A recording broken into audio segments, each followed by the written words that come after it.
revolution.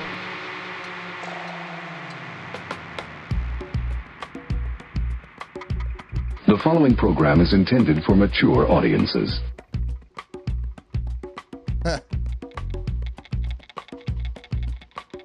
Hello.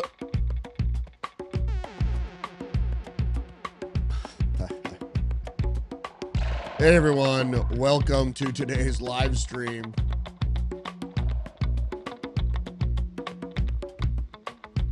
Thanks for joining me today. Don't forget to engage the channel, like, subscribe, leave a comment, share the live stream, the podcast. What's up, everyone? It is July 28th, Tuesday. And as we do every day, I'm going to be talking about the news today. I have 41 headlines to count down for you today. Starting out with what's going on in the news is the top stories are we on the verge of World War III? Iran and Ukraine, these conflicts seem to coalesce, particularly around the Caspian Sea. We are in an oil war, if you didn't know. And we're going to be talking about that, the depleting stockpiles and the availability of Middle Eastern oil, not just from Iran, but Saudi Arabia, United Arab Emirates, etc., is having trouble getting out of the Arabian Peninsula. So we're going to be talking about that as well. Also, Joe Biden was mentally unfit to ever hold office, run for office, and apparently new documents, transcripts, and recordings are released that show that he had severe mental problems way back in 2017. So when he started his book, I guess, according to his author, and he was sharing classified documentation the whole way. So we're going to get into these stories and more coming up today. Thanks for joining me. So without further ado, let's read the news.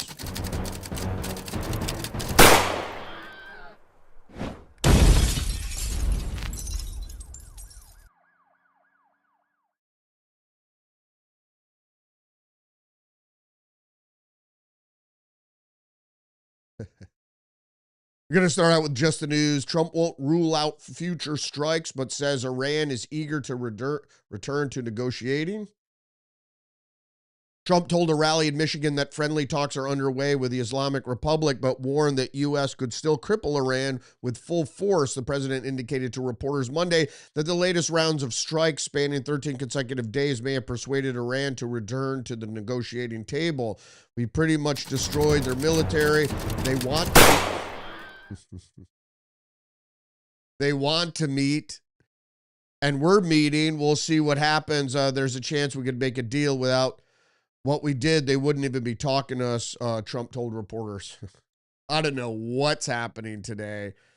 Maybe it's me. Maybe it seems like I'm dealing with my apps here. I'm hitting buttons and nothing's happening when shit is supposed to be happening. So who knows what that is all about, but let's just move on to the next story. Story number 2, Zero Hedge. Houthi threat forced Saudi crude tanker onto Suez route to Asia. The Houthi threats to shipping in the Red Sea and its choke point, the Bab al-Mandeb Strait, have forced at least one oil tanker carrying Saudi crude to Asia to choose the much longer route through the Suez Canal, the Mediterranean and around Africa.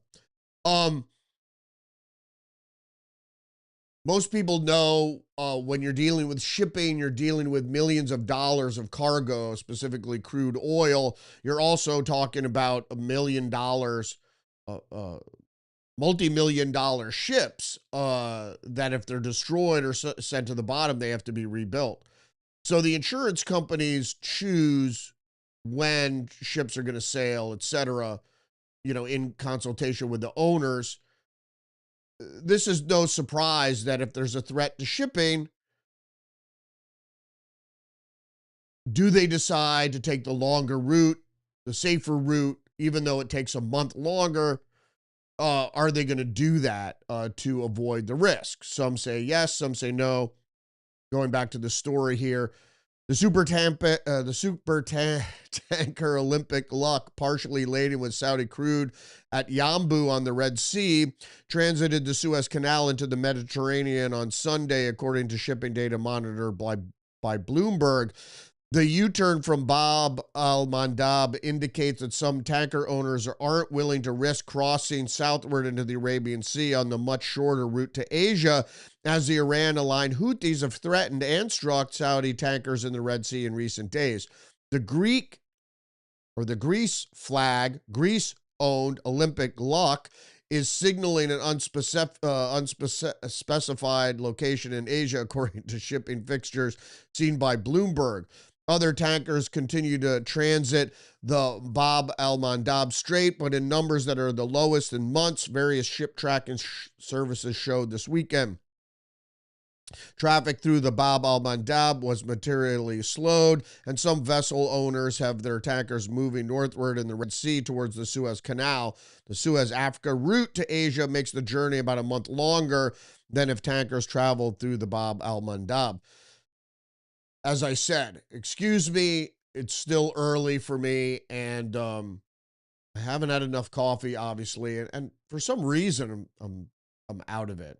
I carried my weekend into yesterday a little bit, which probably wasn't the wisest thing to do.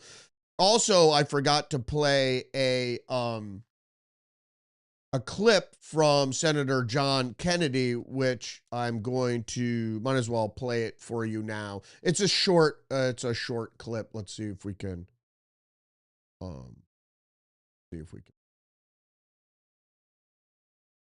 Right. Look, here's what I think we ought to do. I think we ought to tighten the sanctions. Hold on. Look, here's what I think we ought to do. I don't know why it's not playing correctly. Let's try it one more time. Look, here's what I think we ought to do. Not sized I correctly. think we ought to tighten the sanctions on the sale of Iranian oil. I think we ought to continue the blockade. And I was having some issues with putting out videos yesterday. That's why I probably didn't go to it. Like I said, I'm having some issues today with look, here's what I think we ought to with the way things are running. Let's keep on with the news, though. Staying on with this story.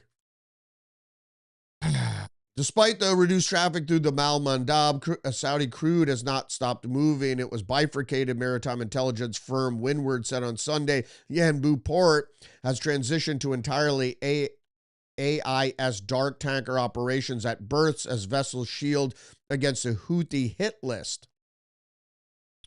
So what has happened in the past, so there is intelligence that tracks shipping throughout the globe. And what happens is they shut off, tankers will go dark, shut off their GPS or their trackers. And because everybody has access to this shipping information, including the people that want to shoot at the ships.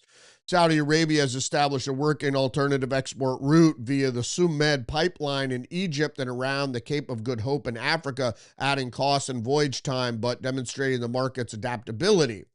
Chinese-linked cargo continues to transit into Bab al-Mandab under the Houthis' established carve-out. This is part of the world war. Iran is aligned with China and Russia, and you can see it here that even proxies for Iran, the Houthis, are carving out allowances for the Chinese. CNBC blurred front lines, Trump to meet with Zelensky as Ukraine-Iran wars collide.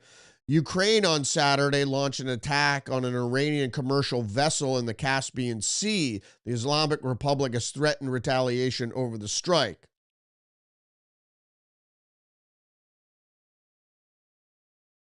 In fact, the sprawling Middle East war has threatened to overlap with the Russia-Ukraine conflict in recent days. Saturday, Ukraine launched an attack on an Iranian commercial vessel in the Caspian Sea an incident which Tehran said left one sailor dead and several others injured. And Iranian Republic said this can't go unanswered. The point being here is that Zelensky would love the two conflicts to merge. That would give them more help. This is terrible. This whole conflict is spiraling out of control. I never supported this policy decision, but now that we're in it, we're going to have to win it, right, so to speak. So Zelensky also said that they have achieved very strong results with long-range strikes in the Caspian Sea. Now, if you don't know what the Caspian Sea, well, let's go to the Zero Hedge article, number 4. The southern front of the Ukrainian conflict is heating up.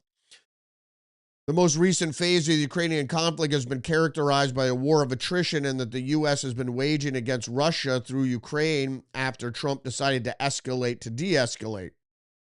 Like I said, Putin made the mistake of not coming to the table when Trump was rolling out the red carpet for him, and even said you could keep the Donbass, you could keep the Crimea, just have to stop the fighting. But Putin said, this is the way the Russians are. Oh, they're weak, they want to settle. Knowing that the Ukraine war is mostly run by the U.S. and NATO. But that was just Trump trying to bring about peace. So Putin has made that mistake. So they basically enlarged the war, the scope of the war, by going after, in this war of attrition, going after military assets that aren't involved in the Ukraine conflict, missiles, long-range bombers, etc., plus oil reserves and stores and ships. So here's the map that I wanted to show you. This is the Black Sea, which if you don't know, this is the Bosphorus down here in the lower left-hand corner. That is the Turkish Strait that allows shipping in and out of the Black Sea. The Sea of Azov there is where Russia is, and without Crimea, their Black Sea ports in the Sea of Azov would be jeopardized, because if Ukraine controlled the Crimea and the Kerch Strait, they could just basically bottleneck the Russian fleet there in the Black Sea. The Caspian Sea, on the other hand, is landlocked, right? It abuts, you can see here in the lower, right? That abuts Ukraine. So what is happening now is Ukraine's ally, Russia, is shipping things through the Caspian Sea, weapons mostly, etc. And Israel has even taken out strikes in the Caspian Sea, and now Ukraine is striking oil ships in the Black Sea, in the Caspian Sea, as well as weapons ships and so forth and so on. So without any doubt, we are now in World War III. Not only that, but we know this is happening. Why are they striking ships in the Caspian Sea? Because the Russians, it seems like the Russians, have developed MIRV technology and sent it to the Iranians. The Iranians demonstrated their MIRV technology recently, which means that the warhead splits apart before impact, and then several smaller warheads shoot out at hypersonic speed to their target, which these hypersonic warheads can basically dodge Patriot and anti-missile missiles. Going back to the story, it's this last mentioned aspect that forms the basis of the present analysis following Ukraine's weekend strikes and targets in the Caspian. According to Ukrainian sources, their forces struck an offshore oil extraction platform, a cargo ship, and cargo vessel that were sanctioned for their alleged role in the Russian-Iranian arms trade, and a missile boat. If confirmed, then this represents the most eastward expansion yet of Iran's campaign against Russia's maritime shipping after attacking its Black Sea fleet over the years and recently causing enough chaos to suspend shipping in the Sea of Azov, which is linked to the Caspian by the Volga-Don Canal. Is it? Let's look. Oh. Is there river shipping up in here? Look at the north of this chart here.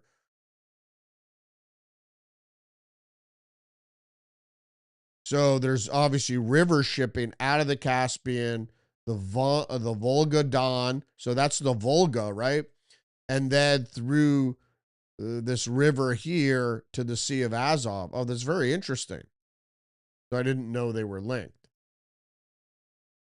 In any case, of relevance, some of the oil that Russia produces there is shipped across the canal en route to the Crimea and the global market. So targeting Caspian oil extraction platforms and suspending shipping in the Sea of Azov are part of a larger strategy.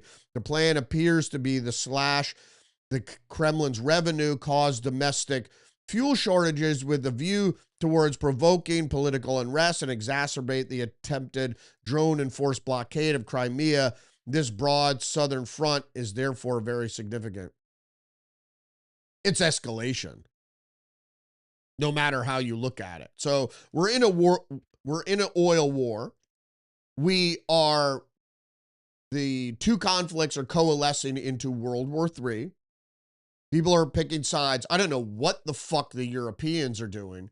They're more interested in what the Ukrainians are doing on the ground than doing anything about picking sides in this world war. They didn't do anything about what happened in Ukraine. They want to go right for the goat and go after Russia.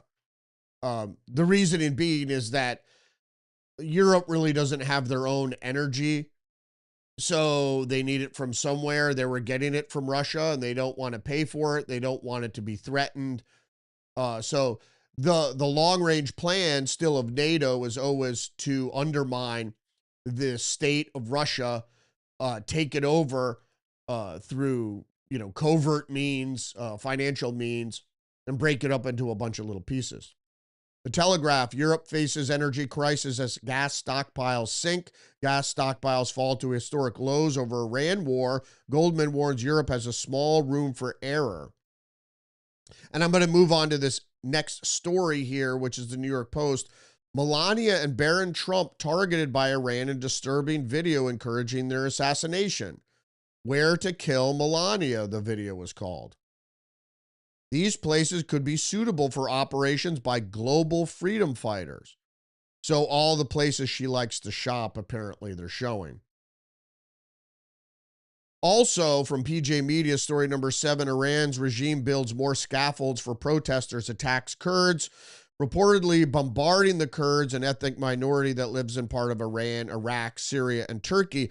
So the point is that Trump decided against arming the Kurds and helping them.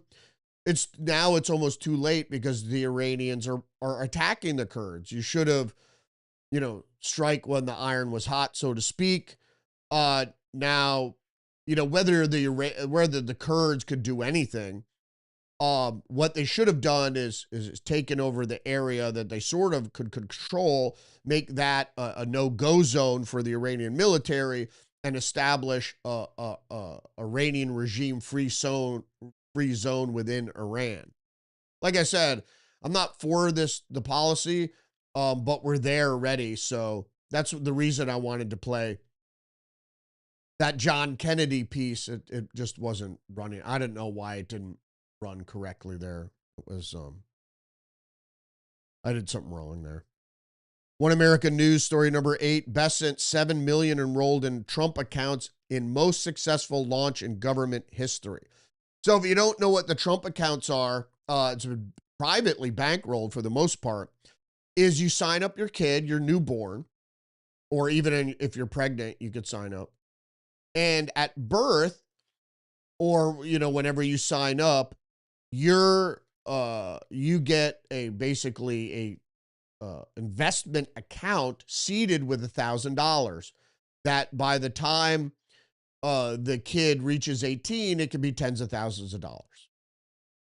And who wouldn't like to start their adult life with tens of thousands of dollars? You could invest it in a place to live, or you could invest it in a business. I wouldn't encourage investing in an automobile because that's a depreciating investment.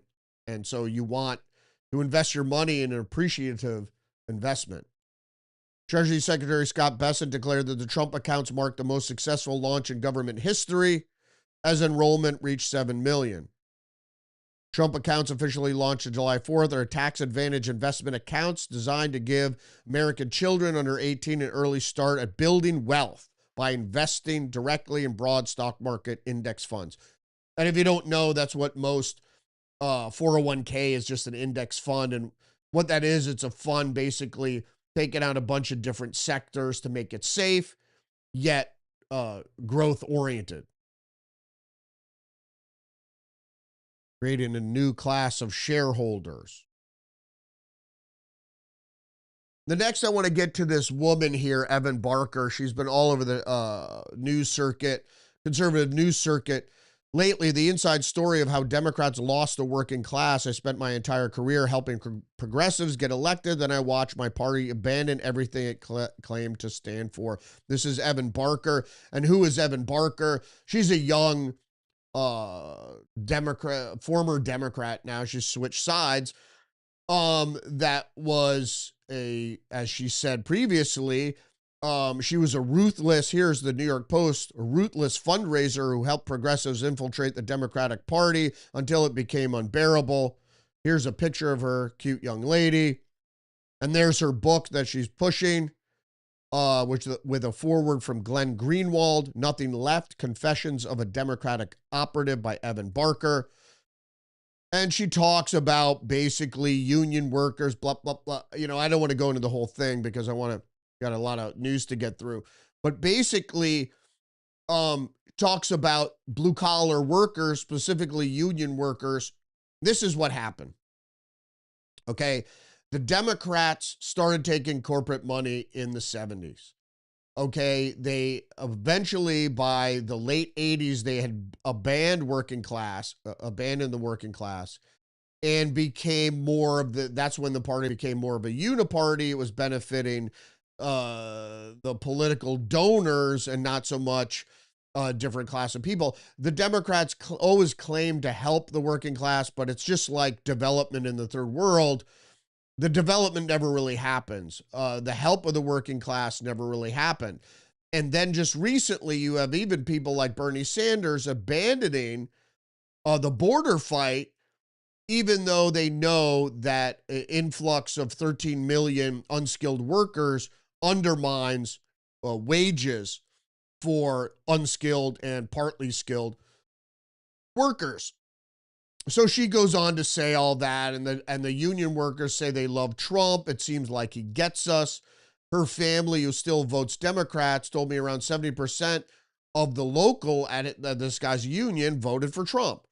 So when the Republicans tried to get rid of the establishment pro-corporate part of the party, they started attracting middle-class people. Because even my union, the union I was part, was friendly to, wanted to, I was part of this union. They were friendly with the Hillary Clinton campaign. They wanted to elect Hillary Clinton, but Hillary Clinton was part of the TPP, right? Which was the Trans-Pacific Partnership, would ship even more manufacturing and more jobs overseas. Why would a union do that? The union people said, Trump just gets me, man, but Trump's not going to help our union, he'd say. Neither do Democrats. I wonder if Christina and others like her realized they were alienating these men too, or if they even cared. And Christina was one of the Democratic operatives that Evan Barker there worked with. You have to understand, so she's going to be on the talk circuit. You should really read her book. It's going to be the Rudy's Revelation reading recommendation is Nothing Left, Confessions of a Democratic Operative. And she's echoing Confessions of an Economic Hitman. That was the book by, you gotta bear with me. It's still early for me, and my brain isn't working. Time for some creatine or something else to help my brain. You know, actually, alpha leucoic acid also is good for your head. So sometimes I get a little foggy, especially after a weekend where I drink too much alcohol. Alcohol is not good for your brain or your libido or much else. Maybe one drink could help your health, but 2 or 3 martinis will probably. Well, I had a good time. Let's just put it that way. Okay, so there's more news from One American News, story number 11. McConnell provides health update. A physician says he's still not cleared to return to office. I don't believe this for a second. They show this new picture, which was a lot like the old picture. This time, his Elaine Chow is touching his arm instead of putting it in back of his arm. I still don't believe any of this. Is he alive?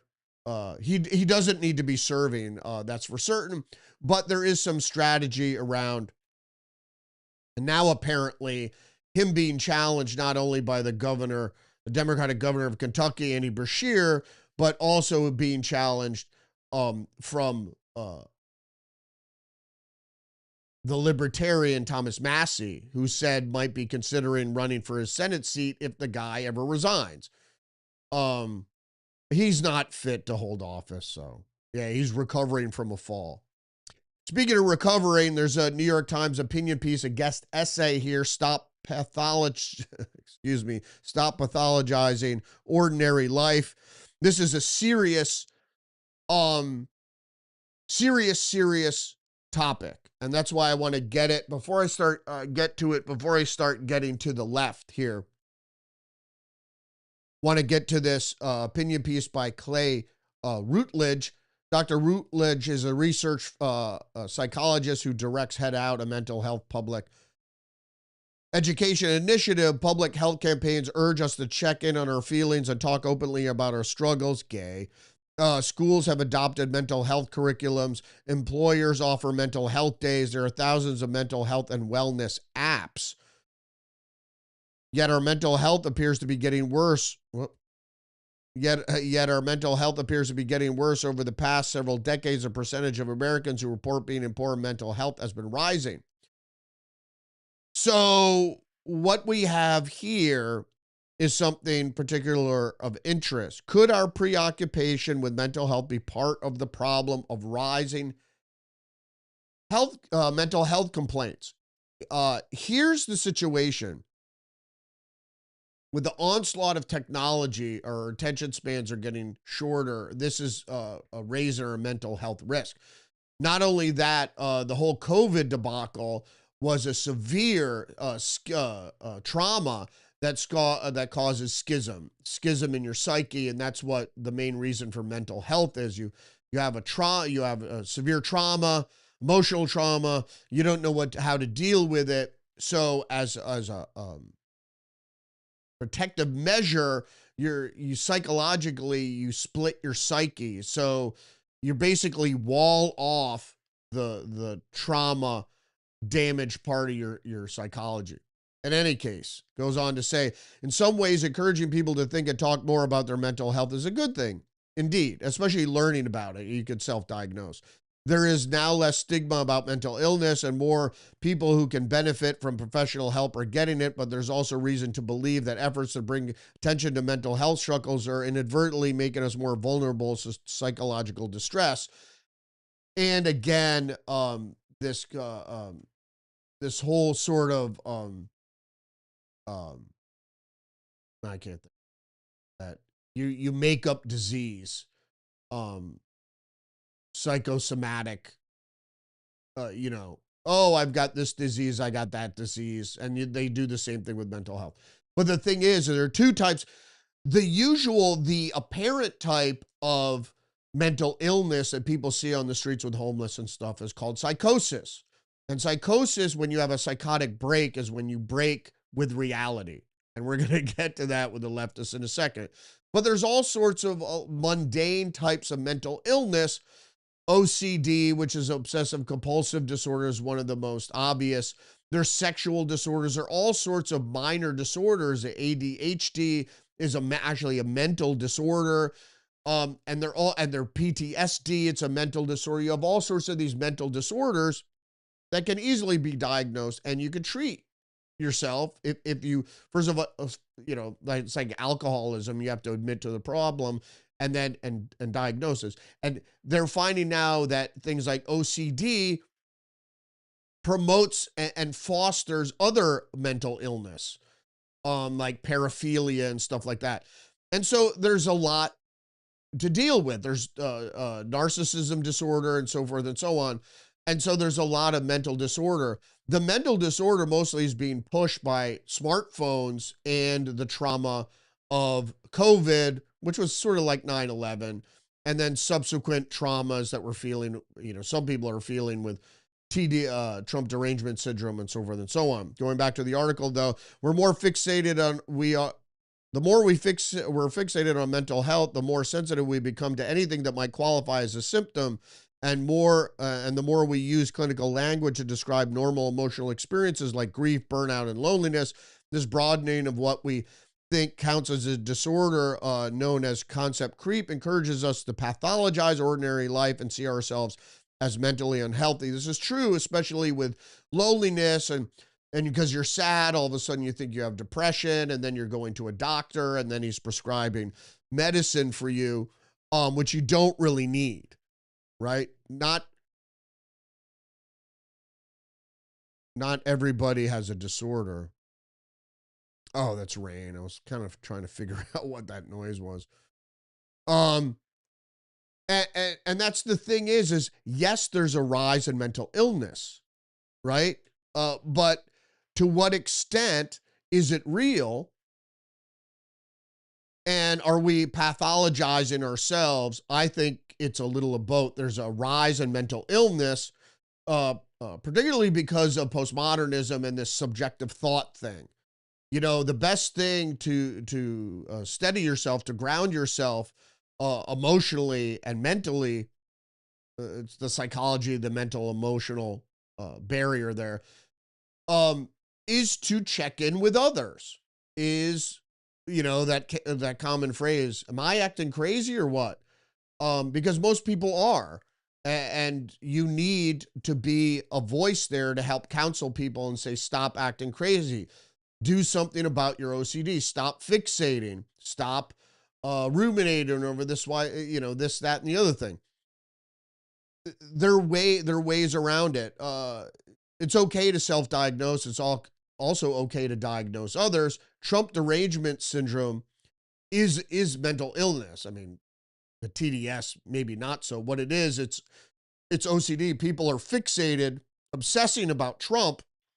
And what you do is you take all your inner troubles and what's called externalizing. So especially if they give you a punching bag, a piñata, so to speak, to hit, you can externalize all your problems and all the problems with the world. You externalize them onto this one central figure, and then you could beat them up all the time, and it makes you feel better. Everything's bad because of Trump, and we just need to get rid of Trump. That's the best excuse, but stop pathologizing. The guy says, it is the New York Times, is like, you need to pathologize a little bit because we're having an increasing rate of crazy people. I'm finding it harder and harder to connect with people that I view as mentally grounded, emotionally grounded, and sane, because everybody's exhibiting these little telegraphs of mental illness. And I'm kind of saying to myself, like, don't people see this in themselves? You could go look at a psychology book, and there's a long list of things that describe people's behavior. And that's behavior is the telltale for mental illness, is how people behave. And if people seem unhinged, they're more than likely unhinged. And especially with women, they get hysterical, they get irrational, all signs of mental illness. All right, Zero Hedge, the left is using kids as a Trojan horse for total online surveillance.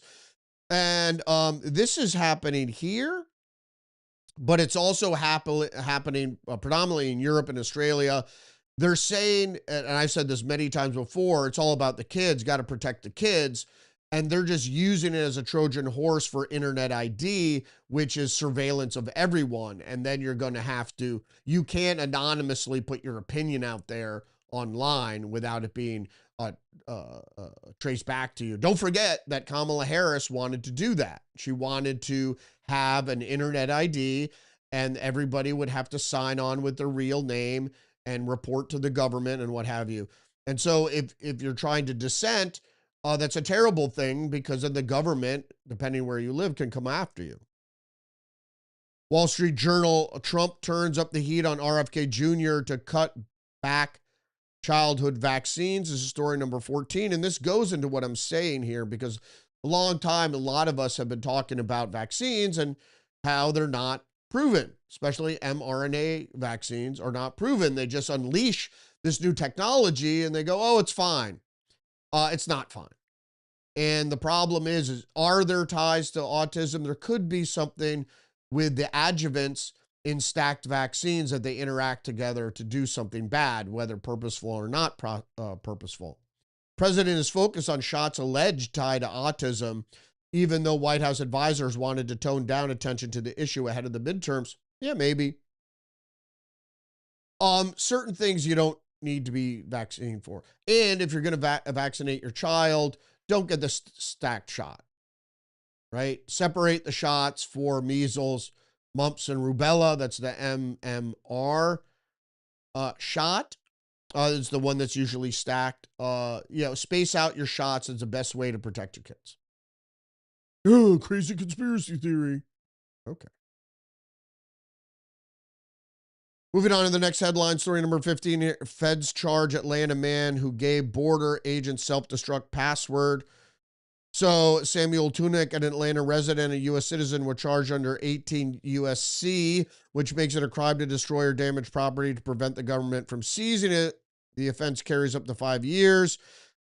Customs and Border Patrol Protection pulled him into a secondary inspection before he passed through customs, which allowed them to do this. So if you didn't know, if you don't pass, before you pass through customs, the Constitution doesn't apply. So before you enter the country, they can search you. They don't need a warrant, whatever. So they wanted to seize his phone. He refused, gave them a password that would wipe out the contents of the phone. This is often used by child porn guys, that if their phone is ever seized, they could give the supposed unlock code to the law enforcement, and they'd enter it and it wiped the phone clean. They said it was about child pornography, but it wasn't. It was because this guy was part of the group that attacked Cop City in Fulton County. So the OS is called Graphene OS, which allows you to use this trigger for the irreversible wipe.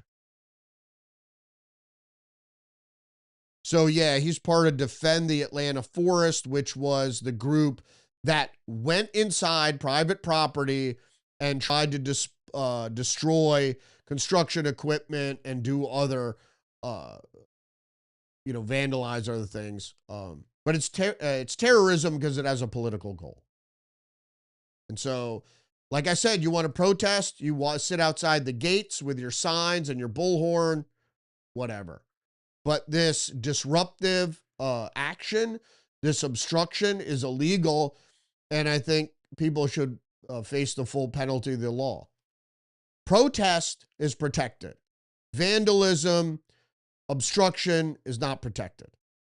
The left thinks it's protected. That's why they keep doing it. It isn't. You're not allowed to obstruct. And because they let you obstruct, that's because they're just trying to be nice, not so heavy-handed. But your obstruction is not permissible. So Renee Good or Alex Preddy or these people at Cop City, not allowed. Post-millennial Haitians face deportation as 16 years of temporary protected status ends.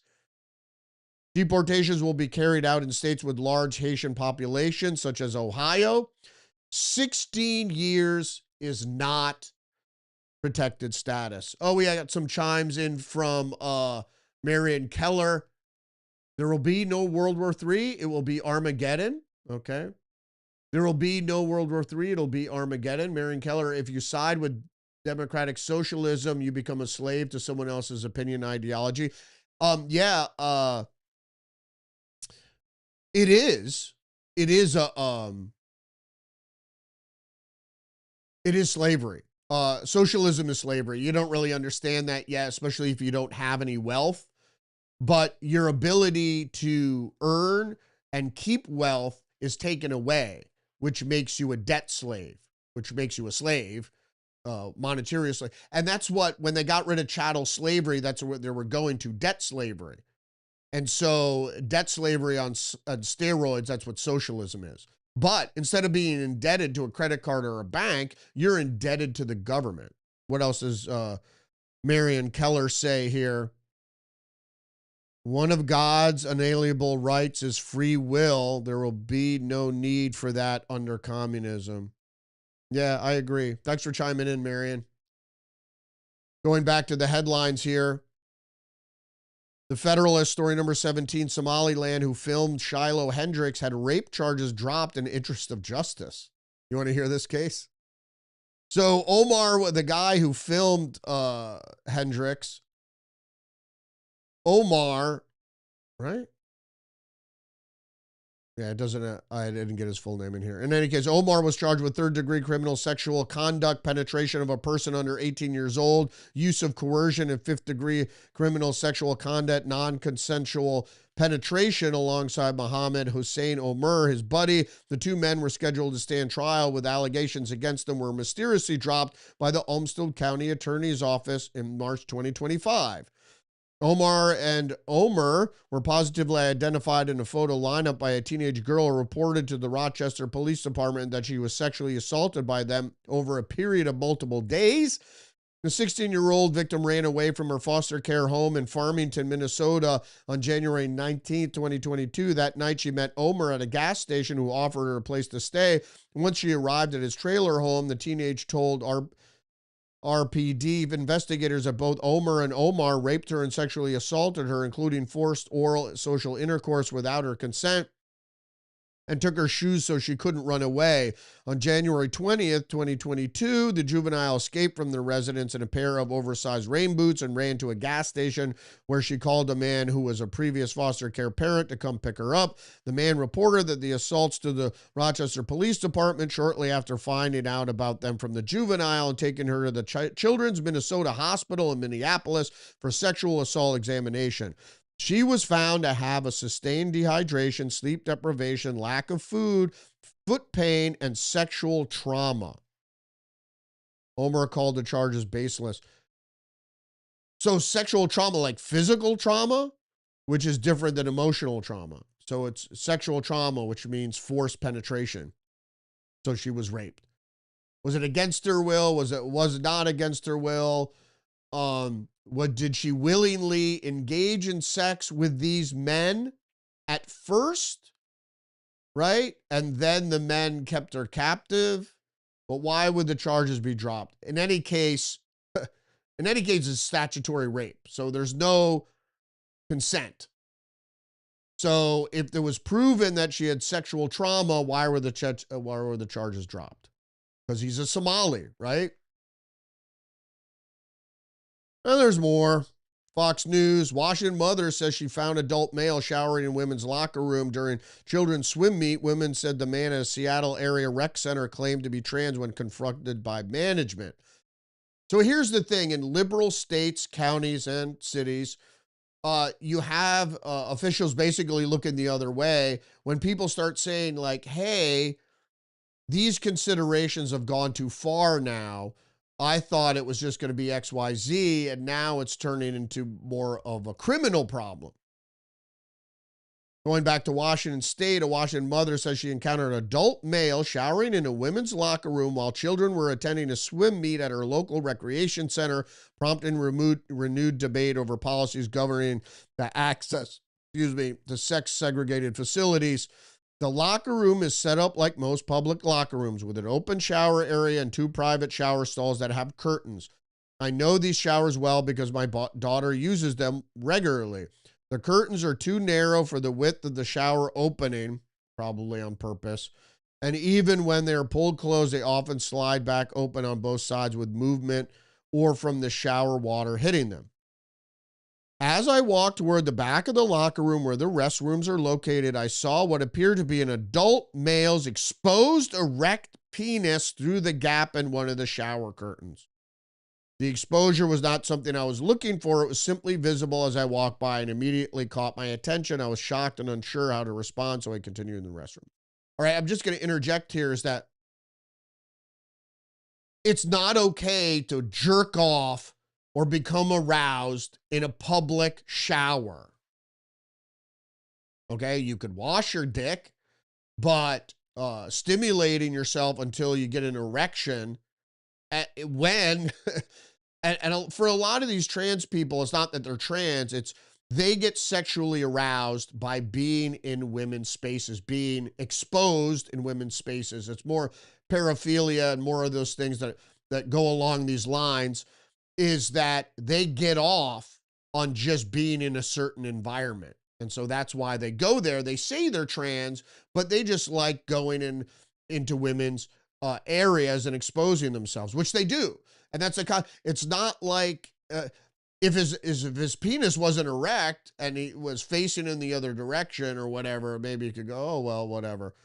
But he wasn't. He was obviously sexually stimulating himself in a place where he's not fucking supposed to be.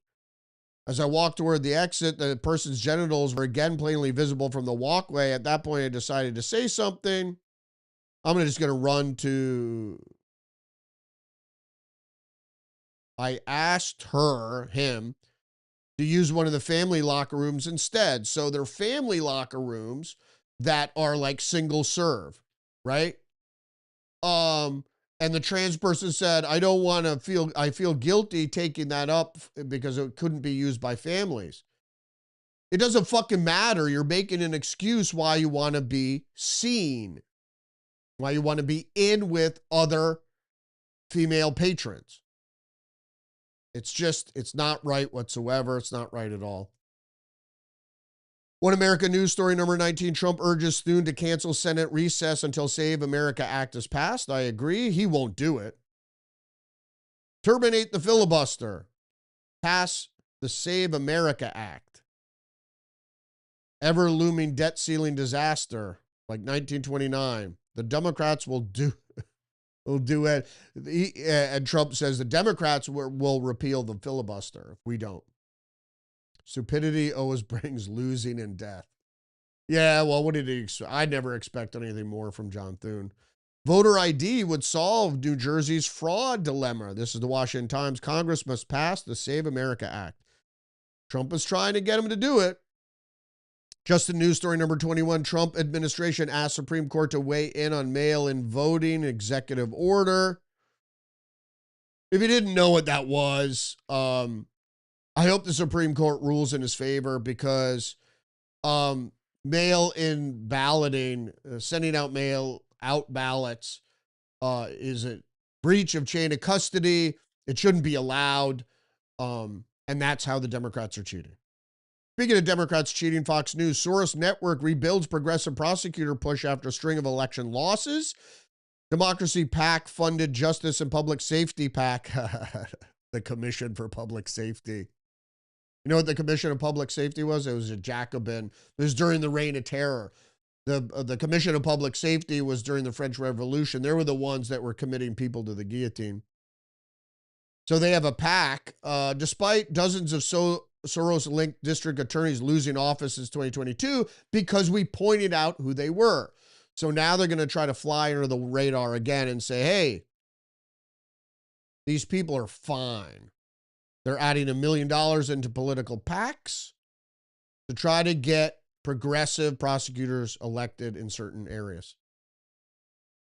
AMAC is their conservative retirement organization publication, the left's imaginary food stamp crisis. SNAP enrollment has dropped by 4.5 million people over the past year, an 11% decline. And of course, the critics blame, oh, Trump is taking food out of the mouths of poor people. No. What he did is they used anti-fraud measures in the Big Beautiful Bill Act to attack this. And so there are 4.5 million less that are going after SNAP because they were fraudsters.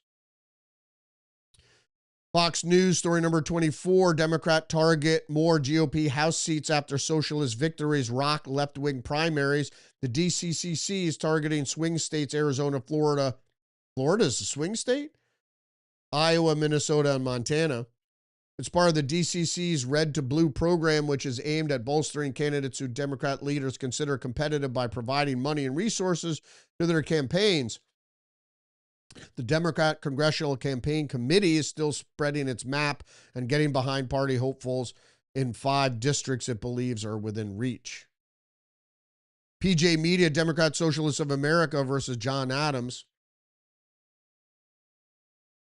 I'm sorry I had to throw on the AC because I'm starting to sweat like crazy. It was supposed to rain today, but apparently it's super hot and muggy. What else does Miriam Carey say? Marion Keller. The government owns everything. The working class will have nothing. Yeah, in communism. If God created man and woman, who created trans? This is true. There's always a bifurcation. There's a duality that's existent in existence. Everywhere. There's always an opposite. There always is a split of something. Even if something exists, it has an opposite. It's very non-existence. If it's not there, denotes an opposite. I don't want to get too much in that. Back to the PJ Media story. Democratic Socialists of America versus John Adams. I don't have an issue with the end goal of communism, says Hassan Piker. It calls for, among other things, abolishing the United States Senate, making the executive branch and the Supreme Court subservient to the House of Representatives.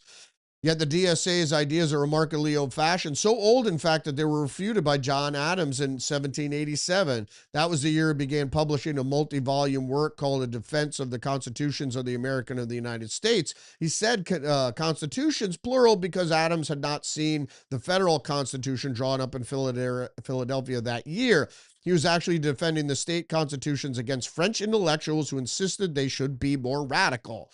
The old French versions of today's DSA schemers condemned bicameral legislatures for the same reason Mamdani's and AOC fans do now. Their idea of democracy called for centralizing power into a single body. No checks, no balances, and certainly no federalism. The whole nation was to be personified in an omnipotent unitary legislature. But pure democracy would be as bad as any other kind of centralized despotism. So he defended the mixed constitutions of the states, almost all of which had separate upper and lower legislative chambers, divided legislative, executive, and judicial power, as they still do today, which is important. A glance at how the Constitution has performed in the last 239 years compared to the chaos and bloodshed that engulfed revolutionary France with the Commission of Public Safety once the proto-DSA types started getting their way. Shows who was right, but DSA, not content with dreaming of an end to capitalism, want to end constitutionalism as well. Revolutionary parties like Russia's Bolsheviks had often such far-fetched goals. The point isn't to achieve them so much as to wreck whatever already exists.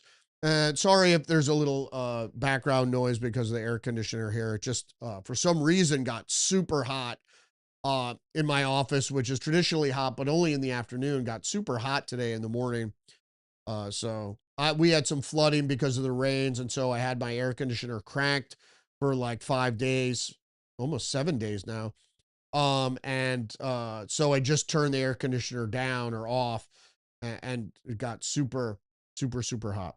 Going back to the story, though, abolishing the Senate may be politically impossible, but delegitimizing it is a way to delegitimize obstacles to centralized power, not just the Senate itself, with equal representation for all the states, large and small. But the very principle of that is the very principle of federalism.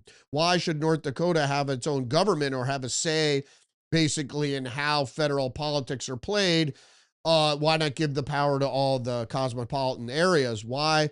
What gives the people of Idaho a right to govern their own territory? Exactly, because you have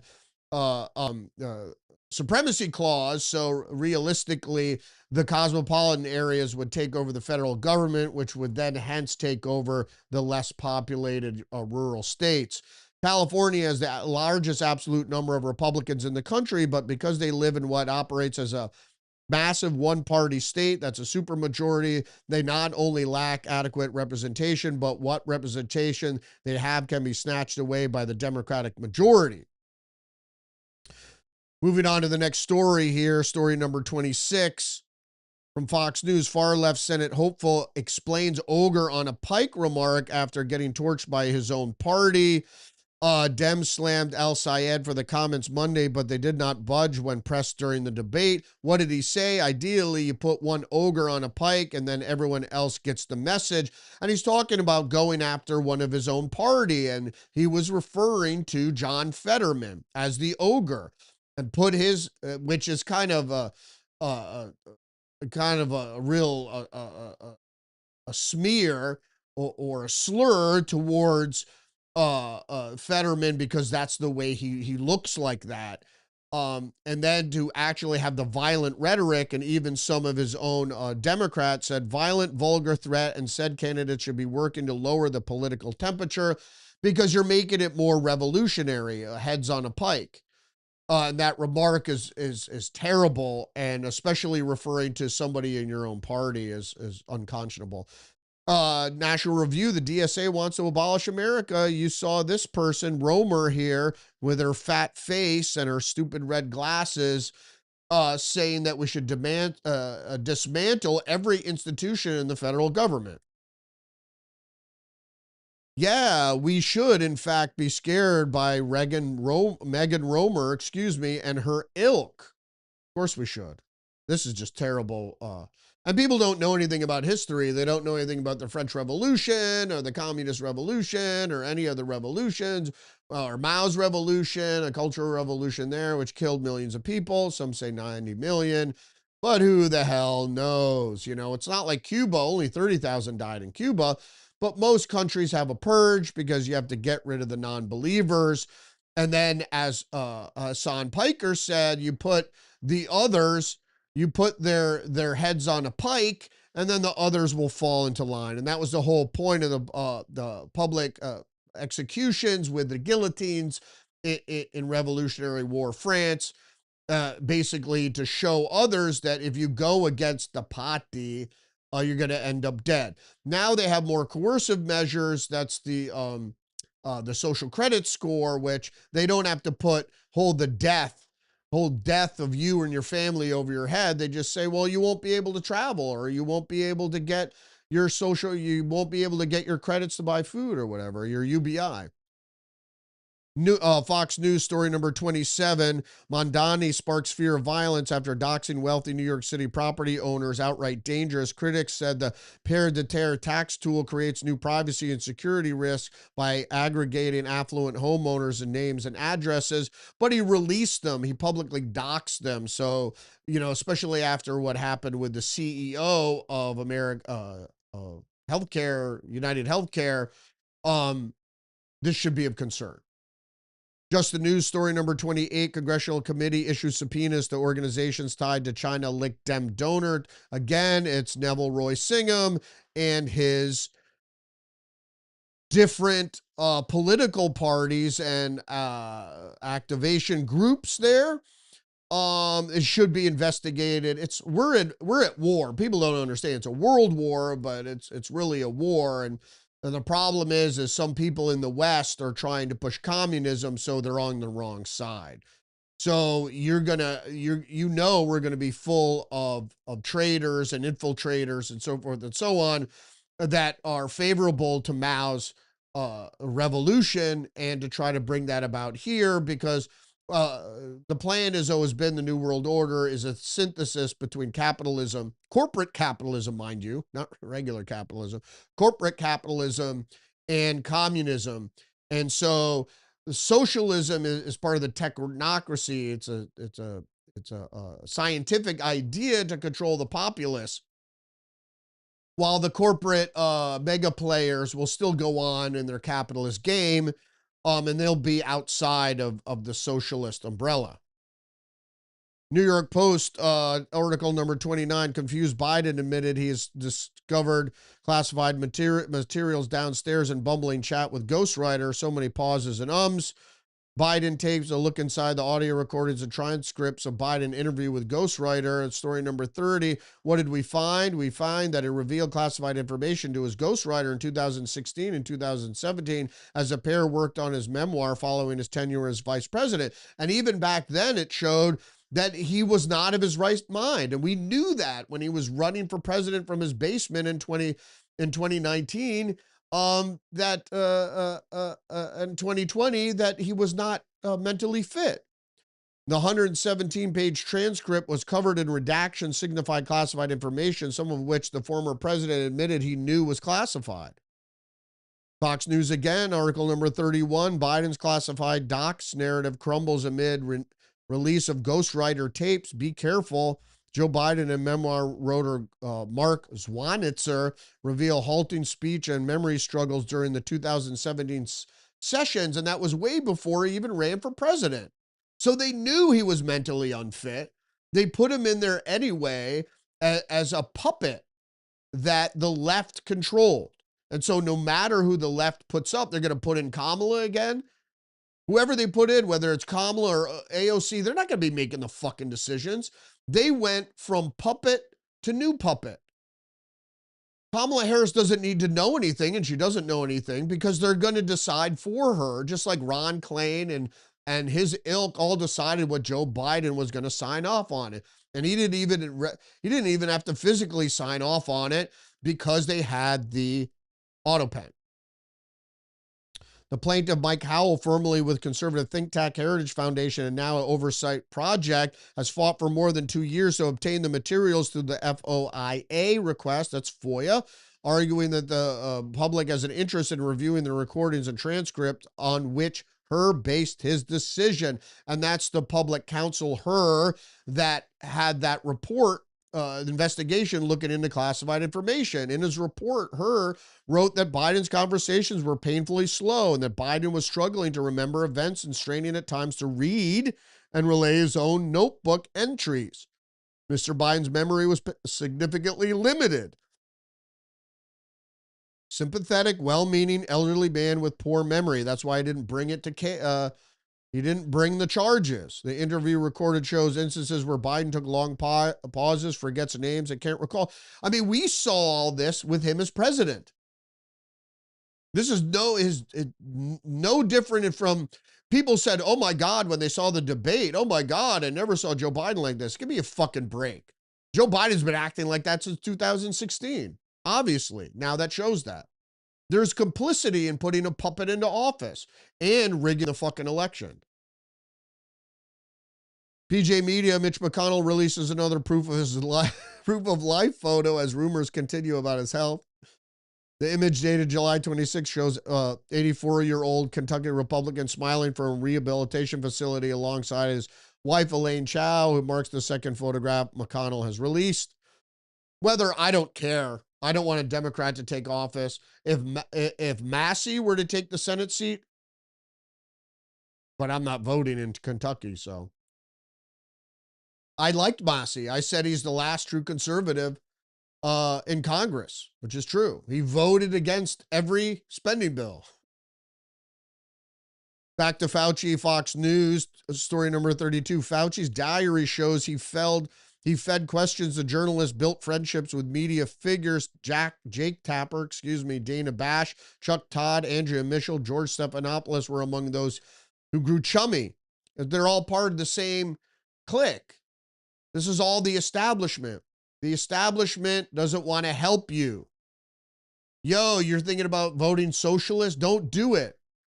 The establishment doesn't want to help you. Socialism is controlled opposition to the corporate class. Learn it, live it, know it. Fauci was part of the establishment. Fauci was in there conducting gain of function experiments for years. Then he was put in charge of when it moved overseas. He was in charge of the covert funding for these programs. Come on, people. And it just so happens that a gain of function pathogen happened to get out, supposedly, which I have to say that was plan B of the cover story. Was first it was wet market, zoonotic transmission. Then the second cover story was that it was escaped when it was, I believe now, intentionally released in Wuhan to make it look like it escaped. And we had covert figures there in Wuhan during the military games, which is like a Olympic type athletic competition between military service people of different countries. Federalist story number 33. Here are all the media hacks who got shout outs in Fauci's diary for giving him tongue baths, tongue bathing. Fauci apparently went to Tapper's home for dinner. Fauci also beamed at praise from George Stephanopoulos. NBC's Andrea Mitchell allegedly called Fauci on his cell phone to apologize for not booking him. Fauci also saved a clip from Jimmy Kimmel's Time 100 entry celebrating Fauci. Fauci relationship with the propaganda press has severe effect in that he claimed he helped kill a Washington Post story about whether China pressured then World Health Organization Director Tedros not to declare an international emergency. Fauci understood the influence he had, and apparently his simple refutation was enough to kill a story. Notably, the CIA later revealed that China pressured the WHO from declaring a global health emergency. I'm telling you, they're all in the same. Mitch McConnell, Elaine Chao, the Communist Chinese, the Democrats, establishment Republicans, corporate oligarchs. Come on. The UN. Come on, people. All they are going, and again, it's kind of the bait and switch. They're taking closed societies, they're aligning them with China, whether it's Iran, Syria, Russia. They pushed Russia purposefully into the hands of the Chinese. And in the global conflict that is arising, World War III, we're going to defeat Russia, but China, mind you, will stay intact. And we will eventually have the synthesis that the globalists wanted for years. So authoritarian socialism for all of us, while the corporate oligarchs are still, able to globetrot and to trade and, continue their merchant commerce and so forth and so on. Fox News story number 34. Fauci privately took credit for COVID-19 lockdowns despite public denial, newly exposed diary entries reveal. Of course, he ordered the in league with the Chinese. Lockdowns were taken from China. And because there was a purpose it started in China. There was a purpose for it started in China, not just to blame China, but also to take what they did, which was authoritarian, and apply it here. Because, of course, they said, oh, the lockdowns are working in China. Let's incorporate that here. Fucking ridiculous. Just a news story number 35. Pennsylvania Senator Fetterman, the ogre, says he was horribly wrong and the filibuster wants to keep it intact. I also agree. The problem is if we wait to get rid of it, the Democrats might get rid of it if they get back power. But I agree with keeping the filibuster because it slows. Then a one-party control would be able to push everything through, which I don't think they should be allowed to do. I think there has to be some compromise. That's the way government is all at. It's all about what government is compromise. Fox News, gunman fired at U.S. consulate in Toronto, Canada. Second time building was shot out this year. They're still in search for the suspect. Fucking Canadians, man. Fox News again. What your internet provider websites and advertisers, what your internet provider websites and advertisers see. Private browsing does not hide everything. Here's what your ISP and websites can still see when you go online. Right? We all know this. Even if you're private, anything you do on the internet can be seen. Even if you're private browsing, it's a better way to go. Certainly, I do it, and I try to not enable cookies or do any of that shit. There are ways to protect yourself to a certain degree. You put your phone in a drawer, lock it up, especially if you're want to talk privately about something. But anything that's connected to the internet can spy on you. Doesn't matter what you're doing. Washington Post: schools are adding pepper spray drones to help combat active shooters. The plastic non-lethal aircraft, which can smash windows and ram attackers, will be at the ready. Wow. Maybe a good idea, but also could they be used against unruly kids? I don't know. I believed in armed security at any place you want to deter armed intruders. The Telegraph: mysterious death of Jeffrey Epstein's friends. A modeling scout joins a long line of deceased insiders linked to the latest sex offender, stoking theories of foul play and cover-up. Of course, if we all knew what was going on here, this was a corporate oligarch playground for underage sex. So there is a penchant for young girls, virgins or otherwise unsullied young women to have sex with. And since that's frowned upon in Western countries, well, still in the US, but it's allowed. It's the same reason that Thailand is the sexual mecca it is, Bangkok. And so there were a lot of people implicated in this guy's honeypot scheme, and so they're destroying the links. Zero Hedge story number 40, Washington gets a win after post-Maduro Venezuela withdraws from ICC. Yeah, the Trump administration doesn't like the ICC because it's going after Netanyahu. You might like that. I have trouble with the ICC for a lot of different reasons.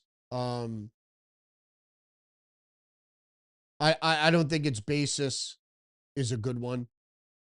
So historically, they should have, in absentia, started by, post-mortem indicting dictators who killed a lot of people. Does Netanyahu deserve it? Maybe. I don't know. I don't like Netanyahu. I'm not a fan of the Jewish state. I think it should exist, but just like I'm not a fan of many countries around the world, not singling out Israel. Zero Hedge, incompatible with Western society. Al Jazeera's Facebook coverage of the Berlin Pride attack was laid bare the reality of Western elites still refuse to face, which is hundreds of users in Arab and Muslim names flooded the post with open celebration of the Islamic vehicle ramming that killed one woman and injured 49. That's the reason you don't allow large groups of people that won't assimilate into your culture, let them in as immigrants. How do we do on time? Yeah, minute 13, so right on time. The live streams usually go about an hour and 15 minutes, hour and 10 minutes. Sometimes an hour, sometimes a little under, but usually about an hour and 10 minutes. I want to thank Marion Keller for chiming in on the live chat on YouTube. Appreciate you. Appreciate all of you joining me today. I'm here every day, Monday through Friday, live streaming around 10 a.m., usually a little after, and live streaming on Rumble, YouTube, Facebook, BitChute, and X. Thanks for joining me today on those platforms. I'm also on a couple other platforms, Substack, Minds, True Social, and Instagram, of course. Thanks for joining me there as well. Don't forget you're under attack psychologically and biologically, so stay hip to the trick. Please engage the channel, like, subscribe, leave a comment. Thank you very much. Tonight, we'll have another episode of Tuesdays with Perry. Usually go live about 9:15, and we talk about all the things in the news today and over the past few days. It's a daily show, so I sometimes do follows follow-ups on stories like the Fauci story, which I covered yesterday. But mostly it's all fresh news, giving you the best daily brief, the most stories covered. So please stay with me. And I will see you hopefully tonight, if not tomorrow. Respect.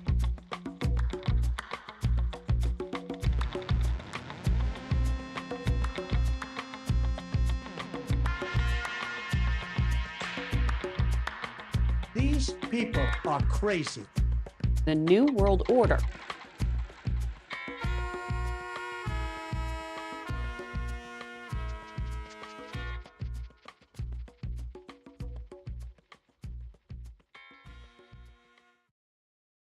Look at me, bitch!